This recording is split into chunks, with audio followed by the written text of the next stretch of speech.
ஆனால் காணி உரிமையாளராகவும் கிட்டத்தட்ட 3 வருடத்துக்கு மேலாக இந்த பிரச்சனையோடு பயணித்து கொண்டிருப்பவர்கள் என்ற ரீதியில் நாங்கள் நினைக்கிறது காணி கையில் வந்தால் தான் நாங்கள் நம்புவோம் இந்த அரசாங்கம் ஏதோ ஒரு முயற்சி எடுத்து தீர்த்து வச்சிருக்கின்ற விஷயம். இந்த விகாரி ஊடகத்தங்கட எல்லைகள் போகிற பட்சத்தில் அதுக்கு என்ன தீர்வு அவர் ஒரு ஆக்ரோஷமாக சொன்ன பதில் விடுவிப்பேன். எவ்வளோ நாளைக்குள்ள 2 கிழமைக்கு விடுவிப்பேன். ஒரு கண்மூடித்தனமான ஒரு பதில் தான். இந்த பின்னரும் வரையும் எங்கட அவ்வளோ பெற்ற உறுதியும் செக் பண்ணி எல்லாமே தாண்டி அடுத்த மாதமே அவங்க அறிக்கை வெளியிட்டுட்டாங்க. இது தனியார் காணியண்டு. அப்போ அந்த அறிக்கை என்னத்துக்கு வெளியிட்டது? அதுவும் கூட அரசாங்கம் மிகுதி வராதாக்களுடைய கையகப்படுத்தணும். இல்லை நிச்சயமா இல்லை, அவர்கள் எப்போது வருகிறார்களோ அப்போது உங்களது காணிகள் விடுவிக்கப்படும் என்றும். அப்போ நாங்கள் அதை சம்மந்தமாக எழுத்து மூலம் கேட்ட பொழுது இன்று வரைக்கும் அந்த கூட்டத்துக்கான கூட்ட அறிக்கையை கூட எங்களுக்கு தெரியல. நாங்கள் மற்றது எங்களுடைய எல்லைகள் காட்டும் பொழுது கூட பல பிரச்சனைகள் எல்லாம் என்னென்னு சொன்னால் எல்லை தெரியாதது இல்லை. 30 வருஷத்துக்கு மேலாக நாங்கள் அந்த இடத்துல இல்லை.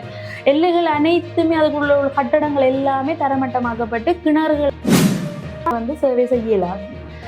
அப்போ அவை சொன்னது இல்லை, அந்த ஆர்மி கமாண்டர் சொன்னது எனக்கு இன்றைக்கும் காதில் நிற்குது. இது தனிநபர் காணி இல்லை, எல்லாமே நாட்டின் காணி தான். அதால இது நாங்கள் அளப்போம்.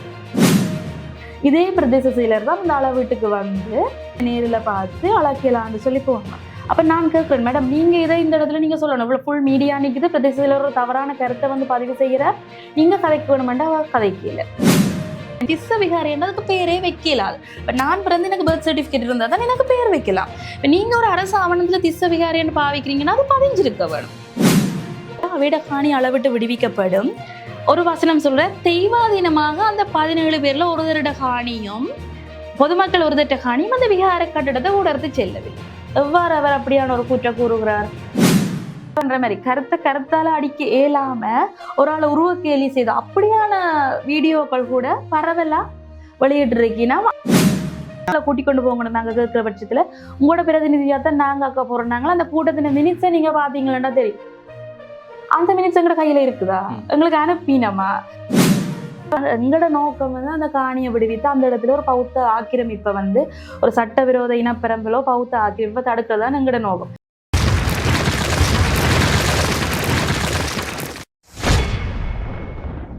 நேர்கள் அனைவருக்கும் இனிமையான வணக்கம். மற்றும் ஒரு காலச்சக்கரம் நிகழ்ச்சியின் மூலமாக உங்கள் அனைவரையும் சந்தித்திருக்கின்றோம்.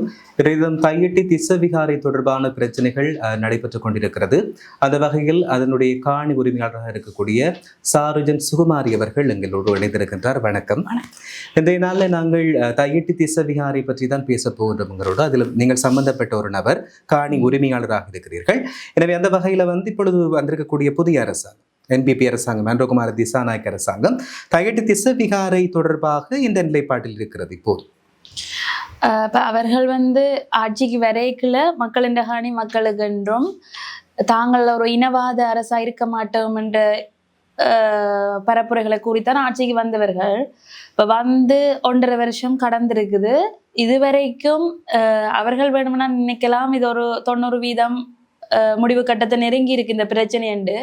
ஆனா காணி உரிமையாளராகவும் கிட்டத்தட்ட 3 வருடத்துக்கு மேலாக இந்த பிரச்சனையோடு பயணித்து கொண்டிருப்பவர்கள் என்ற ரீதியில நாங்க நினைக்கிறது எத்தனையோ தடவை இந்த கட்டத்தை எட்டி திருப்பி அடிமட்டத்துக்கு போயிருக்குது எங்களோட பிரச்சனை. அப்ப நாங்க இப்ப கூட எங்களுக்கு காணி கையில வந்தா தான் நாங்க நம்புவோம் இந்த அரசாங்கம் ஏதோ ஒரு முயற்சி எடுத்து தீர்த்து வச்சிருக்கின்ற விஷயம். காணி கையக்க வரைக்கும் தான் நம்பக்கூடிய மாதிரி இருக்குமே. ஏன்னா எங்களுக்கு நடந்த அனுபவங்கள் அப்படி.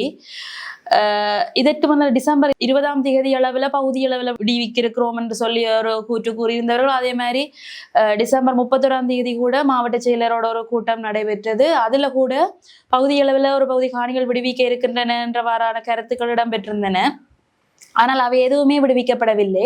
அதே போல எங்களது விகாரைக்குள் அகப்பட்ட பகுதி அல்லாத இன்னொரு ஆர்மியிட கேம்ப் ஒன்று இருக்கிற நிலப்பகுதி கூட இந்த சித்திரை வருடப்பிறப்பை அண்டிய தினங்களில் விடுவிக்கப்படும் என அவர் அந்த தற்போதைய அரசாங்கத்தின் முகவர்களால் நமக்கு கூறப்பட்டிருந்தது. ஆனால் இன்று வரையும் விடுவிக்கப்படவில்லை. அதற்கான வேலைகள் கூட வேலைகள் நடைபெற்று கொண்டிருந்தன. தற்போது அவை அனைத்தும் அப்படியே நிப்பாட்டப்பட்டிருக்கின்றன. ஆகையால எங்களுக்கு இப்ப திருப்பி நில அளவை செய்ய போகிறோம் என்று சொல்லித்தான் 17ஆம் தேதி எங்களை அனைவரையும் வர சொல்லி கூப்பிட்ட இடத்துல கூட அந்த நில அளவை கூட சம்பந்தம் இல்லாத ஒரு நபர் போட்ட ஒரு வழக்கு தாக்கலால அது நிறுத்தி வைக்கப்பட்டு மறுபடியும் சாணர முளம் சறுக்கிற மாதிரி ஒரு நிலைமையில தான் எங்கட நிலைமை போய்கொண்டு. அப்படி என்றால் எதற்காக இந்த கடற்றொழில் அமைச்சர் ராமலிங்கம் சந்திரசேகர் 11ஆம் தேதி வந்து பொதுமக்கள் சந்திக்கும் போது இவ்வாறாக 17 பேருடைய காணி உரிமைகள் வந்து கொடுக்கப்பட போகிறது, அளக்கப்பட போகின்றோம் என்று சொல்லி எதற்காக அவரும் யாழ்ப்பாண மாவட்ட செயலர் மருதலிங்கம் பிரதீபனும் உங்களுக்காக போய் சொல்ல வேண்டும்? அது தொடர்பாக சொல்லுங்க. நான் நினைக்கிறேன் இப்ப அன்றைய 17ஆம் தேதி வந்து அது ஒரு ஃபெயிலியர் ஆகினதுல நாங்க விளங்கி கொண்டது இவர்கள் கூட ஒரு பகடக்காயத்தான் இந்த அரசாங்கத்தாலேயோ அந்த பௌத்த சங்கங்களாலேயோ இந்த அதிகாரிகள் மினிஸ்டர்ஸ் கூட ஒரு பகடக்காயத்தான் பாவிக்கப்படுகிறார்கள் என்ற மாதிரி தான் நாங்க நினைக்கிறோம். ஏனென்று சொன்னா எங்களுக்கு பல உறுதிமொழிகள் வழங்கப்பட்டிருந்தன அன்றைய 11ஆம் தேதி கூட்டத்துல. அது 10ஆம் தேதி மாலை அளவில் தான் எங்களுக்கான அறிவித்தல் தரப்பட்டிருந்தது. காணிக்காரில் ஓரிரு பேர் கொழும்பு வவுனியா அப்படி தூர இடங்கள்ல இருப்பதால் அவர்களால் உடனடியாக வருகை தர முடியவில்லை. நாங்கள் ஒரு 10 பேர் அளவில் தான் அந்த கூட்டத்துக்கு சென்றிருந்தோம். ஆனால் அது எங்களுக்கு பிரச்சனை இல்லை. நாங்கள் ஓரிரு பேர் கூட சென்றாலுமே நாங்கள் செல்பவர்கள் அனைவர்களோட பிரதிநிதிகளாகத்தான் நாங்கள் அந்த கூட்டத்தில் பங்கேற்கிறோம். நாங்கள் அப்படி போயிருக்க எங்களுக்கு சொன்ன விஷயம் வந்து முதல் ஏற்கனவே ஏதோ ஒரு விஷயங்களால் தடங்கள் பட்டு இந்த பிரச்சனை இந்த அரசாங்கத்துக்கும் கடத்தப்பட்டிருக்குது. ஆனா இந்த 17ஆம் தேதி வந்து நில அளவை செய்து இவ்வளவு காலமும் அந்த அரசாங்கம் வந்து எங்களோட உறுதிகளை வந்து அரசாங்கமோ அந்த சம்பந்தப்பட்ட தரப்பு வந்து எங்களோட உறுதிகளை வந்து நம்ப இல்லை என்றும் மறுதளிச்சு வந்த வேண்டும். இறுதியாக நடந்த கூட்டம், அதாவது பிப்ரவரி மாதம் 17ஆம் தேதி நடைபெற்ற கூட்டத்தின்படி எங்களது உறுதிகள் அனைத்தின்றையும் உண்மைத்தன்மை வந்து ஆராயப்பட்டு அது வந்து கன்ஃபார்ம் பண்ணப்பட்டிருக்குது. இதன் அடுத்தபடியாகத்தான் இந்த காணிகள் அனைத்தையும் கவர்மெண்ட் சைடால சர்வே பண்ணி அதுக்குரிய நில அளவை படங்கள் இந்த உறுதிக்குரிய காணி இந்த காணிதான் என்று உறுதிப்படும் பட்சத்துல இந்த காணிகளை விடுவித்துக் கொள்ளலாம் என்றுதான் அந்த கூட்டத்துல கூறப்பட்டிருந்த விஷயம். அப்ப நாங்கள் தெளிவாக கேட்டிருந்த நாங்கள் எங்களுடைய விருப்பம் வந்து நில அளவை செய்யாமலே ஏனைய வழிவடக்கு பிரதேசங்கள்ல உயர் பாதுகாப்பு வலயமாக இருந்த காணிகள் எவ்வாறு விடுவிக்கப்பட்டனவோ அவ்வாறாகத்தான் இந்த காணிகளும் விடுவிக்கப்பட வேண்டும் என்று சொல்லி நாங்கள் கோரிக்கை வச்சிருக்கேக்க அவர்கள் எங்களுக்கு தரப்பட்ட பதில் வந்து இது வந்து தற்போது உயர் பாதுகாப்பு வலயம் இல்லை. அந்த விஷயம் கூட எனக்கு அந்த இடத்துல தான் தெரிஞ்சிருந்தது. அவர்கள் சொன்னதை சொல்றேன், உயர் பாதுகாப்பு வலயம் இல்லை, ஆர்மி வந்து விடுவித்து டிஃபென்ஸ்ல இருந்து அந்த காணிகள் விடுவிக்கப்பட்டு தற்போது வந்து தங்கட கையில தான் இந்த காணி இருக்குது. நாங்கள் விடுவிச்சாச்சோன்னு பார்க்க இல்லை இன்னும் கெசட் பண்ணல, வர்த்தமானி அறிவித்தல் இன்னும் வரவில்லையே தவிர அந்த காணிகள் விடுவிக்கப்பட்டு தங்கட கையில் இருப்பதால் தாங்கள் வந்து அவையை அளவிட்டுத்தான் விடுவிக்க வேணும் என்று. ஆனா வந்து எல்லாமே இப்போ உயர் பாதுகாப்பு வலயத்துல இருக்கிற எல்லா காணியும் வந்து ஆமி வந்து நேரம் உன்னோட உறுதி இருக்கும்னு பார்த்து செக் பண்ணி கொடுக்கல. ஆமி ஃபர்ஸ்டா விட்டுட்டு வெளியேறும், அதை டிஎஸ் வந்து பாரம் எடுப்பார். அந்த டிஎஸ் வந்து பிறகு அந்தந்த மக்களுக்கு இப்ப தனியா போய் கொடுக்க வேண்டிய அவசியம் இல்லை. உறுதி அந்த இடம் விடுவிக்கப்பட்டிருந்தா அவர்கள் தங்களுடைய எல்லைகளை பாட்டி அந்த எல்லைகள் காட்டப்படும் போது எனக்கும் எந்த பக்கத்து வீட்டு ஆளுக்கும் பிரச்சனை வரைக்கும் அது நாங்கள் இடக்க சபைக்கு போய் எங்களுக்குள்ள பேசியோ ஏதோ ஒரு வகையில தீர்மானிச்சு கொள்வோம். அப்படித்தான் வளமையா காணிகள் விடுவிக்கப்படுது. ஆனா இந்த முறை வந்து இவர்கள் வந்து செய்யறது வந்து இந்த சிசவிகாரையை பொறுத்த வரைக்கும் தாங்கள் அளவிட்டுத்தான் இந்த காணியை விடுவிப்போம், அளவிட்டுத்தான் விடுவிப்போம். அதுவும் நாங்கள் யார்கிட்ட உறுதியை கொண்டு அந்த உறுதியாக்கள் போகினமோ அவர்களது காணி மட்டும் அளவிட்டு அந்தந்த காணிகள் மட்டும் விடுவிப்போம், ஏனைய காணிகள் பெண்டிங்ல போடுவோம். அவர்கள் ஏதோ ஒரு காலகட்டத்துல ஏதோ ஒரு சந்தர்ப்பத்துல அவர்கள் வருகை தரும் இடத்து தங்களிடத்தை அவர்கள் தங்களது உறுதிகளை பாரப்படுத்தும் சமயத்திலே அவர்களது காணி விடுவிக்கப்படும் என்றவாறான கூற்றுத்தான் அமைச்சராலேயும் மாவட்ட செயலராலேயும் எங்களுக்கு கூறப்பட்ட விஷயம். அப்ப அந்த நேரத்துல இப்ப நாங்க கேட்டிருந்தாங்க, இப்ப இந்த விகாரையை வந்து எப்படியோ அந்த இடம் வந்து தனியார் பிரதேசம் என்றது உறுதி. யாரோ ஒருவருடைய காணியோ 2-3 காணிகளோ அந்த விகாரை கட்டிடத்தை வந்து உடர்த்து செல்ல போகுது. அப்படி செல்ற பட்சத்துல அதுக்குரிய தீர்வு என்ன? இப்ப நீங்க சொல்றீங்க சர்வே பிளான், அந்த நேரத்துல வந்து பிரிட்டிஷ் காலத்துக்கு சர்வே பிளான்ன்றது இல்லை. அப்ப யாரோ இப்ப இந்த சர்வே பிளான் உறுதி எல்லாம் உண்மை, ஆனா அந்த உறுதி தான் இந்த காணி என்று கன்ஃபார்ம் பண்றதுக்காக தான் அளக்குறீங்கண்டா அந்த ஒரு சிக்கல்ல தான் எங்கட காணி விடுவிக்கிறதுக்கு பிந்தங்கள் இருக்குதுன்னு சொல்லித்தான் அவர் சொல்லியிருந்தார். அப்ப இந்த விகாரை ஊடறுத்து எங்கட எல்லைகள் போகிற பட்சத்துல அதுக்கு என்ன தீர்வு அவர் வந்து ஒரு ஆக்ரோஷமா சொன்ன பதில் விடுவிப்பேன். எவ்வளவு நாளைக்குள்ள 2 கிழமைக்கு விடுவிப்பேன். ஒரு கண்மூடித்தனமான ஒரு பதில் தான். இப்ப அளந்த சேவியர் வந்து மெக்கறி கொடுக்கறதுக்கு 2 கிழமைக்கு கொடுப்பாரோ தெரியல. ஆனா அவர் 2 கிழமைக்கு அந்த காணிகள் விடுவிக்கப்படும் என்றும். அப்ப நாங்கள் இதற்கு எங்களுக்கு நடந்த கசப்பான அனுபவங்கள் எல்லாம் அப்படி இதை நாங்க யாரை வச்சு என்னத்தை வச்சு நாங்க நம்புறதுண்ட இல்ல நீங்க நம்புங்கோ, முந்தின அரசாங்கங்களை விடுங்கோ, நடந்து முடிஞ்ச கதைகளை விடுங்கோ, இது வந்து உண்மையா உங்களுக்கு விடுவிக்கிற நோக்கத்தை தவிர வேறு ஒன்றும் இல்லை. தாங்கள் அப்ப நாங்க கேட்டிருந்தாங்களோ அப்ப இது சம்பந்தமான கூட்டங்கள் கொழும்பில் இடம்பெறும் போது காணி உரிமையாளர்களே ஏன் ஒரு பங்காளரா நீங்க கூப்பிடுறீங்க, உங்களோட பிரதிநிதியத்தான் நாங்க போய் உங்களுக்காகத்தான் வாதிட்டுட்டு வாரோம். அப்ப நான் வந்து எங்களுக்காக வாதிடுறேன்னு சொன்னா உறுதியே கடந்த பிப்ரவரி மாதம் தான் நான் அக்செப்ட் பண்ணியிருக்கணும்னு சொல்லினோம். ஆனா கடந்த வருடம் ஏப்ரல் மாதம் 3ஆம் தேதி நீதி அமைச்சு கீழே இயங்குற அந்த ஒனரண்ட அமைப்பு வந்து காலமிலிருந்து பின்னரும் வரையும் எங்கட அவ்வளவு பெற்ற உறுதியும் செக் பண்ணி எல்லாமே தாண்டி அடுத்த மாதமே அவங்க அறிக்கை வெளியிட்டுட்டாங்க, இது தனியார் காணியண்டு. அப்ப அந்த அறிக்கை என்னத்துக்கு வெளியிட்டது, அதுவும் உங்களோட அரசாங்கம். சரி, போன அரசாங்கத்துல வெளியிட்டா கூட அதுக்கு உங்களுக்கு சம்பந்தம் இல்லை என்று ஏதோ ஒரு புரளியில சொல்லு. அதுவும் உங்களோட அரசாங்கத்துல உங்களோட நீதி அமைச்சரால ஒரு அமைக்கப்பட்ட ஒரு அமைப்பு தான் வந்தது. அன்றைய கூட்டத்துல வந்து நீதி அமைச்சரும் கலந்து கொண்டிருந்தவர், பிரதி அமைச்சரும் கலந்து கொண்டிருந்தவர். அப்ப அந்த உறுதிப்பாடுகள் என்ன ஆயிட்டு, அதுக்கு பிறகு கிட்டத்தட்ட 1 வருஷம் காலதாமதம் உறுதி செக் பண்றேன். அதை விட இன்னொரு கேள்வி நாங்க முன் வச்சிருந்த விஷயம் வந்து, சரி உறுதி போன வருஷமே உண்மைன்னு சொல்லி ப்ரூஃப் ஆயிட்டுது, அதுக்கு பிறகு நீங்க பிப்ரவரி மாதம் தான் கன்ஃபார்ம் ஆகணும்னு சொல்லிங்க. அதுக்கு பிறகு நம்ம ஜனாதிபதி அன்றகுமார திசாநாயக்க யாழ்ப்பாணம் வரைக்கும் அவற்றை உரையில தெளிவா சொல்லி இந்த விஷயம் தெற்கில இருந்தும் சில பேர் வந்து அரசியல் செய்யணும், அதே நேரம் பௌர்ணமி போராட்டம் என்று சொல்லி வடக்கு அரசியல்வாதிகளும் அந்த இடத்துல அரசியல் செய்யணும். முதல் இதில் இருக்கிறவர்களோட காணி உறுதியின் உண்மைத்தன்மையை ஆராய வேண்டும் என்றவாறான கூற்று.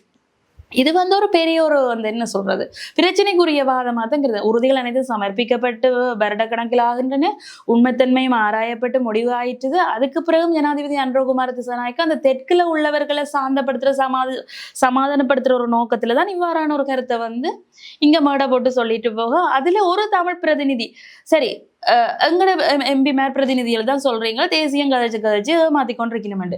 சரி, இந்த ஏமாத்தி எல்லாம் மீறி உண்மை மக்களுக்கு நல்லது செய்யணும்னு தான் இந்த என்பிபி அரசுல 3 எம்பி மேர் போனவே. அதுல ஒருத்தராவது எழும்பி கேள்வி கேட்டிருக்க கூடாதா, இது தவறானது, அது மக்களோட காணியின் ஏற்கனவே ப்ரூவ் ஆயிட்டுன்ற ஒரு விஷயம். அடுத்தது சிம்பிள், இவ்வளவு ப்ரொசீஜரா போக வேண்டிய எந்த ஒரு அவசியமும் இல்லை. அந்த இடத்துல தச்சிலாந்த புத்த விகாரைக்கான காணியோ அல்லது அரச காணியோ இருக்கும் பட்சத்துல அது அந்த பதிவுகள் அனைத்துமே பிரதேச செயலகத்துல இருக்க வேண்டும். அந்த தனது எல்லைக்குட்பட்டு எங்கெங்க அரச காணியில் இருக்கின்றனோ அவை அனைத்தும் பிரதேச செயலகத்துல பதிவுல இருக்க வேணும். இது முற்றுமுழுதாக தனியார் காணி. அதுலயும் அவை அளப்பினமா உரிமை கோர ஆக்கள் வராத பட்சத்துல அந்த காணிகளை வந்து அவர்களது கையகத்துல தான் இருக்கும் என்ற கூற்று வந்து முற்றிலும் முறை ஏற்றுக்கொள்ளாத விஷயம். அதாவது வந்து அவர் சொல்றார்கள், இந்த அளந்து உங்களுக்கு காணி உரிமையாளர்கள் 17 பேருக்கும் அதை பகிர்ந்து கொடுத்ததுக்கு பிறகு அந்த மிகுதி காணிகளை அவர்கள் அபகரிக்கின்ற முயற்சியாக கூட இருக்கலாம் இல்லையா? நிச்சயமாக அது ஒரு பலத்த சாந்தகம். என்னன்னு சொன்னா, இப்ப 2013-12 கெசட்டின் படி எங்கட அந்த வழிவடக்குல 6000 ஏக்கர் வந்து ஹை செக்யூரிட்டி சோனா தான் பிரகடனப்படுத்திருக்கு. அந்த கெசட் வந்து இன்னுமே ரிவோக் பண்ணப்படே இல்லை.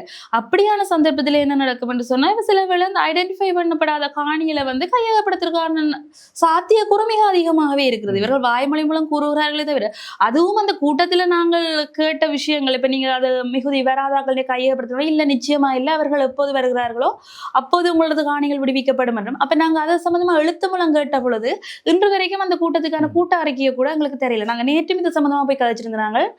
மேலிடத்திலிருந்து தங்களுக்கு கொடுக்கறதுக்கான ஓர்டர் வரையில்லை என்று சொல்லித்தான் நேற்றும் தட்டி கழிச்சிருந்தவன்.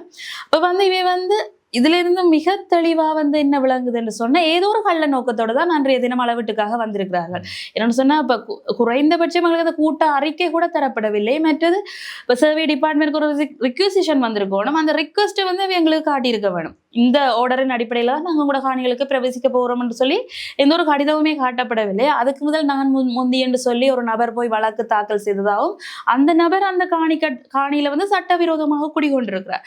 அந்த நபருடைய வழக்குகள் மூலம் பௌத்த சாசன செயலாளர் வந்து மாவட்ட செயலாளருக்கு அறிவித்தல் செய்திருக்கிறார். அனைத்து பங்குதாரரையும் சேர்த்துத்தான் இந்த அளவிடும் பணிகள் ஆரம்பிக்கப்பட வேண்டும். அது எப்படின்னு சொன்னா, பிப்ரவரி மாதம் 17ஆம் தேதி நடந்த கூட்ட அறிக்கையில வந்து அந்த கூட்டத்தில் எடுத்த முடிவு வந்து அனைத்து பங்குதாரரும் அந்த இடத்துல பிரசன்னமாக இருக்கேக்கதான் அந்த காணி அளவீடு செய்ய வேண்டும். அப்ப அந்த கூட்டத்துல அமைச்சர் ராமலிங்கம் சந்திரசேகர் பங்கு பெற்றிருந்தவர், எங்களோட மாவட்ட செயலர், பிரதேச செயலர் எல்லாருமே பங்கு பெற்றிருந்தவர். அவர்கள் அனைவரும் தான் வந்து எங்கள் சார்பில் போனவர்கள் தான் வந்து எங்களுக்கு அந்த கூட்டத்தை நடைபெற்று ஏப்ரல் 11 கூட்டம் நடக்குது. மக்களுக்கு அழைப்பு பிடிக்கிறோம் காணி அளக்கிறதுக்கு சம்மதம் பண்ணா வர வேணும் என்று சொல்லி அந்த இடத்துல ஒருத்தர் கூட சொல்லல இல்ல பௌத்த சாசன அமைச்சு வர வேணும், சர்வே டிபார்ட்மெண்ட் ஹெட் வர வேணும், அந்த விஷயங்கள் எதுவுமே அந்த இடத்துல பேசப்படவில்லை. ஆனா இப்போது எங்களுக்கு கூறப்படுற காரணம் பிப்ரவரி மாதம் 17 நடந்த கூட்டத்துல வந்து அனைத்து பங்குதாரரும் பௌத்த சாசன அமைச்சு மற்றது இந்த சர்வே ஜெனரல் அவங்க எல்லாருமே வர வேணும்னு சொல்லி இப்போ நில அளவை திணைக்களத்துக்கு அவங்களோட ஹெட்டு இருந்து தான் லெட்டர் வந்திருக்கும். அப்படி லெட்டர் போட்டாங்களோ எனக்கு அது சந்தேகம். போட்டிருந்தா கூட அவன் ரெப்ரசன்டேட்டிவா தான் நீங்க டிஸ்ட்ரிக்ட் சூப்பரிண்டென்டென்ட் வந்து வாரார். அப்ப எனக்கு என்னென்னு விளங்கல. சரி அப்படி எல்லாரும் கூப்பிடணும் தான் அந்த கூட்டத்திலேயே அந்த அமைச்சர் சந்திரசேகர் வந்து அதை நினைவுபடுத்தே இல்லை.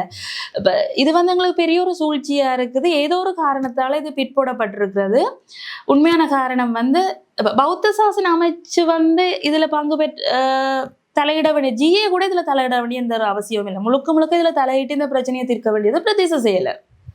காணிகள இது எல்லாமே அவர்கிட்ட தான் இருக்குது. இப்போ இதுல பௌத்த சாசனம் வந்து பங்கு பெற வேணும். மற்றது இதுல இன்னொரு விஷயம் என்னன்னு சொன்னா காணி உரித்து நிர்ணய திணைக்களம். எனக்கு அந்த கூட்டம் நடக்க எனக்கு அந்த திணைக்களத்தை பற்றின அறிவில்லை. நான் பிறகு தேடி தேடி ஒவ்வொரு ஆக்களை சந்திச்சு அந்த திணைக்களம் பற்றி வினவிங்க போது அந்த காணி உரித்து திணைக்களம் தான் இந்த சர்வே டிபார்ட்மெண்ட்டுக்கு அறிவுறுத்தல் கொடுத்துருக்கு. இந்த காணிகளை அளந்து தங்களுக்கு சேவை அமைப்பு தர வேணும் விடுவிக்கிறதுக்கு. காணி உரித்து திணைக்களத்துக்கும் இந்த விடுவிக்கப்படாத காணிகளுக்கும் என்ன தொடர்புன்றது எனக்கு விளங்கியில. அந்த காணி உரித்து நிர்ணய திணைக்களம் வந்து எப்போ இன்வால்வ் ஆகலாம்னு சொன்னாலாம், ஒரு இடத்துல ஒரு பீஸ்ஃபுல்லான சொசைட்டி இருக்குது, அங்க எந்த டிஸ்பியூட்ஸுமே இல்லை, பக்கத்து காணிக்காரரோட எல்லாக்காரோட எந்த ஒரு பிரச்சனையுமே இல்லாத ஒரு இடத்துல அந்த காணியாக்கள் ஆனால் அவைகிட்ட போதிய அளவு ஆவணங்கள் இல்லை. ஆனா பக்கத்து காணிக்காரருக்கு இவர் இந்த காணியில் இருக்கிறதால எந்த ஒரு பிரச்சனையும் இல்லை, ஆட்சேபனையும் இல்லை, ஒத்துக்கொள்ளினும் அது அவரோட காணி, அவர் பரம்பரையா அந்த காணியில் இருக்கிறார் என்ற பட்சத்துல தான் அதை அளந்து அந்த காணி உரித்து நிர்ணய திணைக்களம் அவர்களுடைய கன்ஃபர்மேஷனை கொடுக்குறாரு. அப்படியான சந்தர்ப்பங்கள்ல தான் அந்த காணி உரித்து நிர்ணய திணைக்களம் வந்து வரணும். இது வந்து எங்களுக்குள்ள டிஸ்பியூட்ஸ் இருக்குது. சட்டவிரோதமா ஒரு ஆள் வந்து அது அந்த இடத்துல வந்து ஆக்கிரமிச்சிருக்கிறார். மற்றது எங்களுடைய எல்லைகள் காட்டும் பொழுது கூட பல பிரச்சனைகள் எல்லாம் என்னென்னு சொன்னா எல்லை தெரியாதண்டு இல்லை, 30 வருஷத்துக்கு மேலாக நாங்க அந்த இடத்துல இல்லை.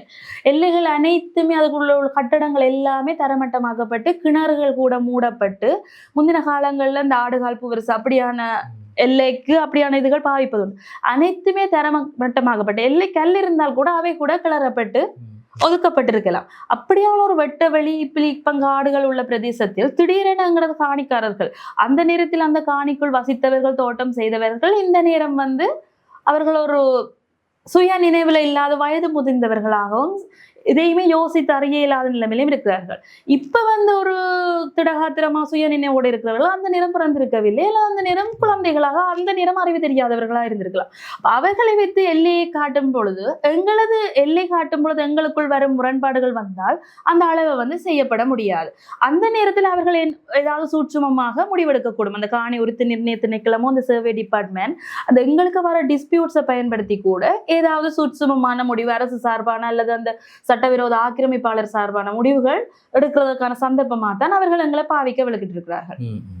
அதாவது 17ஆம் தேதி வந்து அவர் ராமலிங்கம் சந்திரசேகர் இடத்துக்கு வருகை தரவில்லை. அப்படியான சந்தர்ப்பத்தில் நீங்கள் மீண்டும் அவர்களை தொடர்பு கொண்டீர்கள். சந்திரசேகர் தான் வெளிநாடு போவதால தான் இந்த பிரச்சனைக்கு மீட்டிங் கொண்டு அவசரமா வச்சுட்டு அளக்க விட்டுட்டு தான் போறேன்னு சொல்லி தான் அந்த மீட்டிங் கூப்பிட்டுருந்தவர். மாவட்ட செயலர் அந்த இடத்துல வந்திருந்தவர். அது கூட எங்களுக்கு ஒரு பலத்த ஒரு கோபத்தை உருவாக்கிற விஷயம் என்னன்னு சொன்னா, நாங்க காணிக்காரர் 17 காணி உரிமையாளர்களும் வெளியில குழுமி நிக்கிறோம். ஒரு காணிக்கு நாங்க குறைந்தபட்சம் 3 பேர் தேவைன்னு சொல்லி கேட்டிருந்தோம். நாங்கள் எல்லையில் காட்டணும்ன்ற பட்சத்துல நாங்க வெளியில குழுமி நிக்கிறோம். நேர வெஹிக்கிள் வந்து TS survey department government agent எல்லாட்ட வெஹிக்கிளும் நேர போகுது புத்த விகாரைக்குள்ள. அந்த சட்டவிரோத ஆக்கிரமிப்பாளர்கிட்ட போய் பரஸ்பரம் உரையாடலில் ஈடுபட்டு அவருக்கான விடயங்கள் தெளிவுபடுத்தப்பட்ட பின்னரே கிட்டத்தட்ட 45 நிமிடங்களுக்கு பிறகுதான் எங்களிடத்தை வருகிறார்கள். நாங்கள் காணிக்கு வெளியில ஆக்கிரமிப்பாளர் காணிக்குள்ள ஆக்கிரமிப்பாளர்கிட்ட போய் டிஸ்கஸ் பண்ணி அவன் ஒரு சம்மதத்தோட இன்னொரு நாள் அழப்பமண்ட இதோட எங்கள்கிட்ட வந்து அந்த நியூஸை சொல்லினோம். உண்மையா காணிக்காரர் நாங்கள், நீங்க வந்து எங்களுக்கு தான் முடிவு சொல்லியிருக்க வேணும்.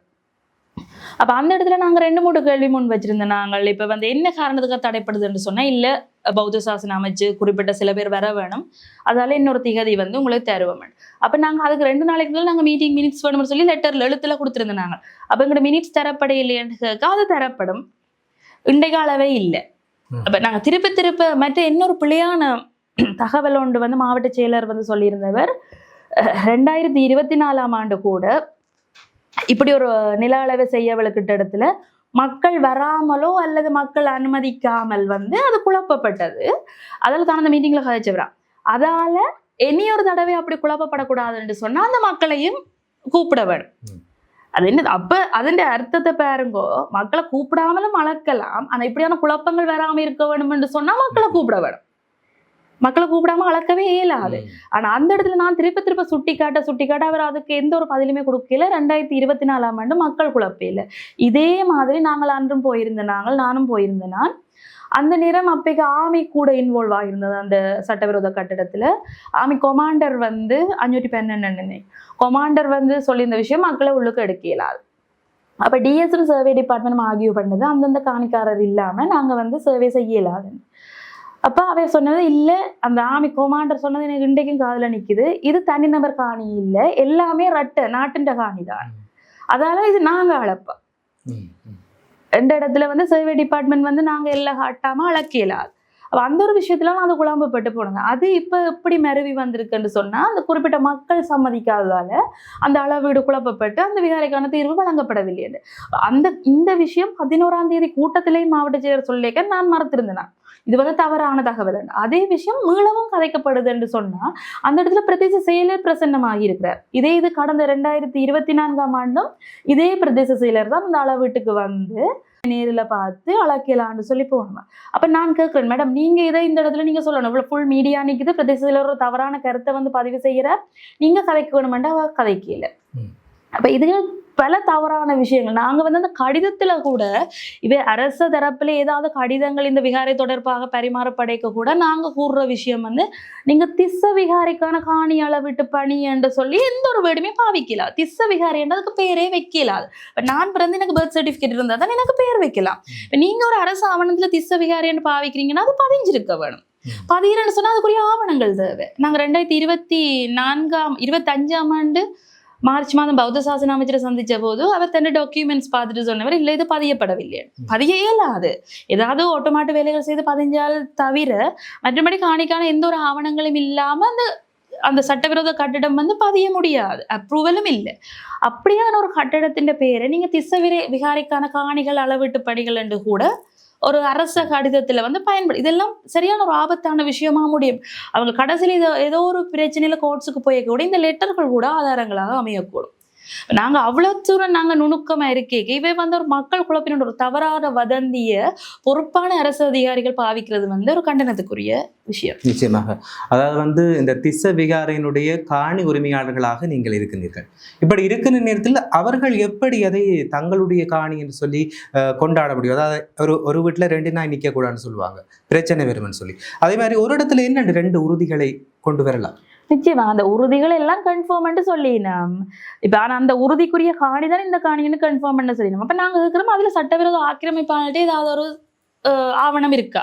அப்படி ஆவணம் இல்லாத பட்சத்துல அவரை நீங்க தாராளமாக வெளியேற்றி விட்டு மிகுதி பிரச்சனைகளை தீர்ப்போம்னா அதுக்கு அவர்கள் சம்மதிப்பதா இல்லை.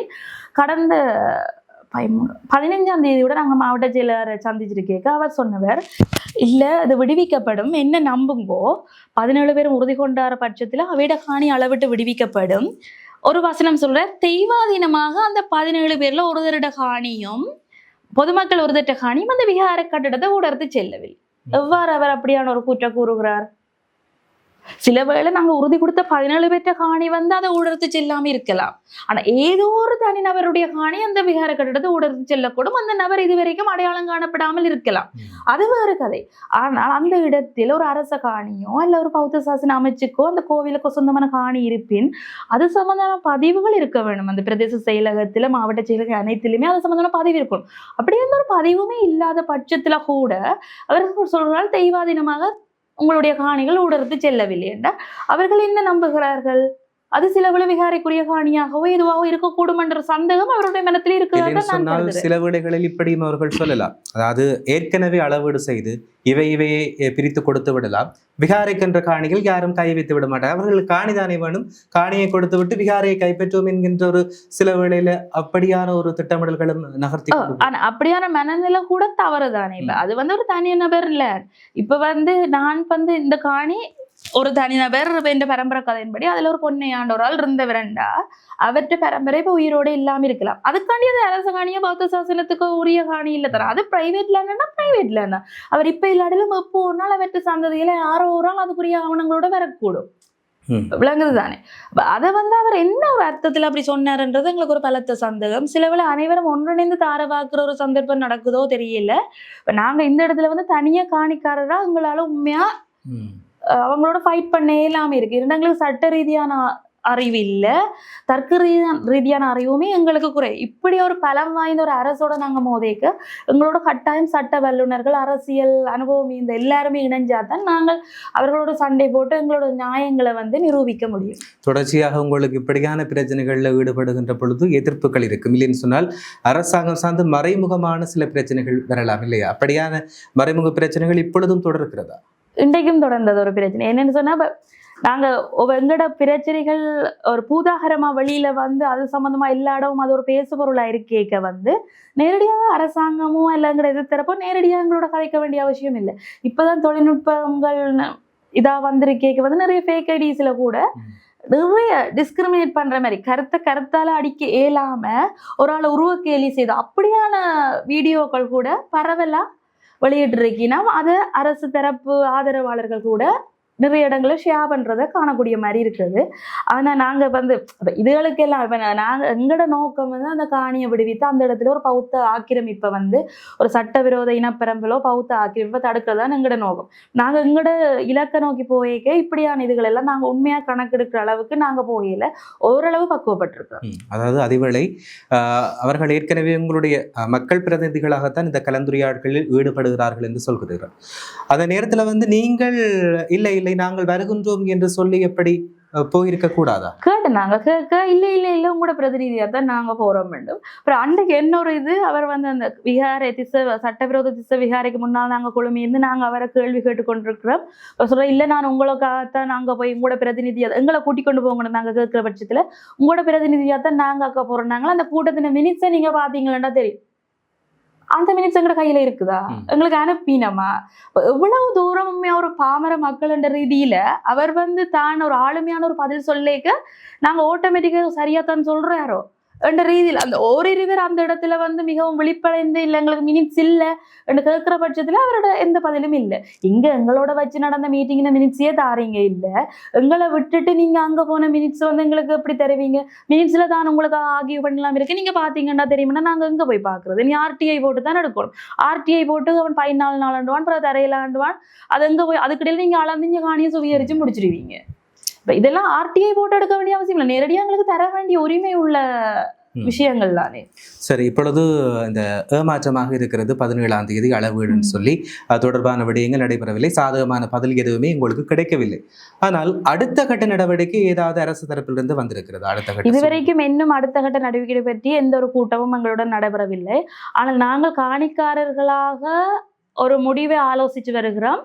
அடுத்த கட்டம் அளவீடு செய்யப்படாமல், ஏன்னா இந்த அளவீட்டு பிரச்சனைக்கு பிறகு நாங்கள் நிறைய இடம் தெரிஞ்ச கதைச்ச இடத்துல எங்களுக்கு வந்த தகவல் அனைத்துமே அளவிட்டால் சந்தர்ப்பம் அவர்களின் பக்கத்துல தான் செல்லும் என்ற அறிவுரையின்படி அளவிடாமல் அந்த காணியை விடுவிக்க கூடியவாறான சந்தர்ப்பங்கள் பற்றி அலசி ஆராய்ந்து தர்க்க ரீதியா நாங்கள் எங்களோட கருத்துக்களை ஒரு கடிதம் மூலம் வழங்குறதுக்கு தான் நாங்கள் இருக்கோம். அளவிடாம அந்த காணிகளை விட்டு சட்டவிரோதமாக குடிகொண்டிருக்கிறாள் அகற்றி அந்த காணி வேலிகள் தகர்க்கப்பட்டு பொதுமக்களுக்காக விடுவிக்கப்பட வேண்டும் தான் எங்களோட கோரிக்கையாக 99% அப்படித்தான் நாங்க இப்ப பிளான் பண்ணியிருக்கோம். தையிட்டி திசவிகாரைக்கு எதிரான இந்த பிரச்சனை பூதாகரமாக வெடித்துக் கொண்டிருக்கிறது. ஒவ்வொரு பௌர்ணமி தினத்திலும் போராடி கொண்டிருக்கின்றார்கள். அந்த வகையில் தமிழ் தேசிய பரப்பில் தமிழ் மக்களுக்காக உரிமை குரல்களை கொடுத்து கொண்டிருக்கின்றோம், தமிழர்களுக்காக நாங்கள் எப்போதுமே அவர்கள் நலன் சார்ந்த விடயங்களில் தான் இருக்கின்றோம் என்று சொல்கின்ற தமிழ் தேசிய அரசியல் பரப்பில் இப்பொழுது இந்த திசவிகாரைக்கு எதிராக போராடக்கூடிய தமிழ் கட்சிகள் சார்ந்து என்றால் அரசியல்வாதிகள் சார்ந்து யார் இப்பொழுது உங்களோடு இருக்கின்றார்கள், பயணிக்கின்றார்? மெயினா எங்களோட போராட்டங்கள் எல்லாமே ஒருங்கிணைக்கிறது தமிழ் தேசிய மக்கள் முன்னணி. ஆனா ஆரம்பத்திலேருந்து தற்போது ஒரு மாற்றம், ஆரம்பத்துல தமிழ் தேசிய மக்கள் முன்னணி அந்த இடத்துல நிக்கிறதால தாங்கள் வரமாட்டோம், தங்கள் கட்சிக்கு இருக்கிற பேதங்களை பாவிச்சு அதை எப்படி கையாளுறன்னு தெரியாம எங்களுக்கு எதிரான கருத்துக்கள், இந்த தையிட்டி விகார பிரச்சனைக்கு எதிரான கருத்துக்களை பல கட்சி ஆதரவாளர்கள் வெளிப்பட்டு வந்த நேரத்துல எங்களோட போராட்டம் வந்து நாங்கள் இலக்கு மாறாம, குறிக்கோள் மாறாம நாங்க ஒரே திசையில பயணிச்சது எவ்வளவு தூரம் எங்களோட விஷயங்களை விளங்கப்படுத்தினோமோ அவ்வளவு தூரம் விளங்கப்படுத்தின நேரத்துல இப்போ ஓரளவு தமிழ் கட்சிகள் அனைத்துமே எங்கள் பக்கம் தான் நிக்குது. சில சந்தர்ப்பங்கள்ல போராட்டங்களுக்கு சமூகம் அளிக்காவிட்டால் கூட தர்க்க ரீதியான விமர்சனங்களை முன்வைக்கிற பட்சத்துல வந்து அனைத்து தமிழ் கட்சியுமே தற்போது அது ஒரு சட்டவிரோத கட்டடம், அந்த காணிகள் வந்து மக்களுக்கு விடுவிக்கப்பட வேண்டிய கட்டாயம் உள்ள காணிகள் என்றும் அவை சுவீகரிக்கக்கூடிய சந்தர்ப்பம் எங்கேயாவது ஏற்படுகின்ற சந்தர்ப்பத்தில் கூட எங்களுக்கு ஆதரவாக அனைத்து தமிழ் கட்சியுமே ஒன்று நேர சந்தர்ப்பம் ஒன்றை நாங்க இப்போ உருவாக்கி இருக்கிறோம். அது உண்மையாக எங்களோட போராட்டத்தின் வெற்றின்னு தான் சொல்லலாம்.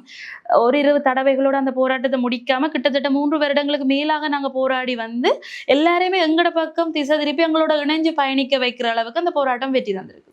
நிச்சயமாக.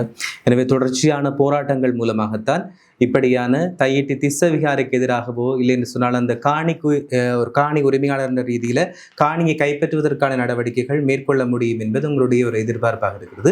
தொடர்ச்சியாக காணி கிடைக்கப்பெற வேண்டும் என்பதுதான் எல்லோருடைய ஒரு கோரிக்கையும் எதிர்பார்ப்புமாக இருக்கிறது. எனவே இதுவரை நேரமும் காலச்சக்கரம் நிகழ்ச்சியின் மூலமாக பல்வேறுபட்ட விடயங்களை பேசியிருந்தார் சாருஜன் சுகுமாரி அவர்கள். எனவே எங்களுடைய நன்றிகளை அவருக்கு பகிர்ந்து கொள்கின்றோம். நிகழ்ச்சியின் மூலம் இணைந்து கொண்டமைக்கு ரொம்ப நன்றி. மற்றும் ஒரு காலச்சக்கரம் நேர்காணலில் சந்திக்கும் வரை உங்களிடம் விடைபெற்றுக் கொள்ளும் நான் என்றும் உங்களின் தயா. வணக்கம் நேர்களே.